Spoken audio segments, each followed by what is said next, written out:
So I've already done part of this. I had to go on to video number 3. Didn't know I was critically low on space, but I've taken a very small punch, gone back in the hole that the stem came out of, and I've popped out all the little heads for the rivets, so now it's all hollow.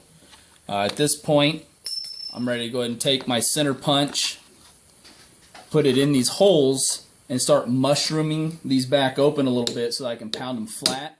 It doesn't have to be perfect. This is why I use aluminum. It obviously is going to bend and open back up a lot easier than a steel rivet will. But I just need to get them opened up. And once they're opened up a little bit, you can go ahead and start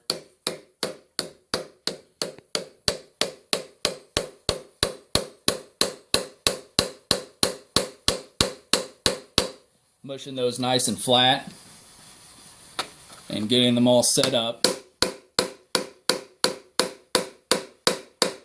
where you don't have any edges. If you need to, you can get a bigger punch and actually sit that on there. Next step, after you get all those pushed down, you need to start figuring out where your catch point's going to be. In this case, I want to do a single catch. I'm going to open the back up to where it's not grabbing at all. But what I need to do is start cutting this material away, leaving most of this around the handle, because right there's my catch point. On the back side, I'm going to trim below that. There's a ridge right there where that finger groove is. I'm going to trim below that, so when the knife handle goes in, it'll sit against that, but it physically won't be holding the knife in. The only thing that will hold the knife in will be this front part here, and that will be my catch. So what I'm going to do is finish flattening all of these out, and then I'm going to start with the Dremel and trimming away on this side first. That way I can go to the back side and I can bring it down how far I want to without messing up the front side. So we'll use a Dremel cutoff wheel. I'll start cutting all of this away, and then I'll come back once I have that done, and we'll see what our catch looks like and see how the knife is coming in and out. Alright, and we're back. I use the Dremel with a cutoff wheel to trim a lot of the excess away up around where my catch point's going to be. I've also cut the back off so there's only half a sheath left, and then use my 1x30 sander to go ahead and clean up all the edges.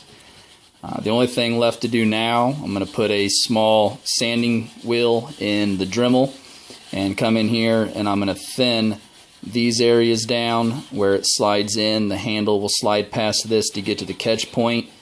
I lost my cameraman for a little bit, so I have to deal with some one-handed operation here. But once I get this cleaned up so none of these sharp edges are hitting my handle and it goes in smooth, we'll come back and show you the knife in and out and see how everything turned out. Okay.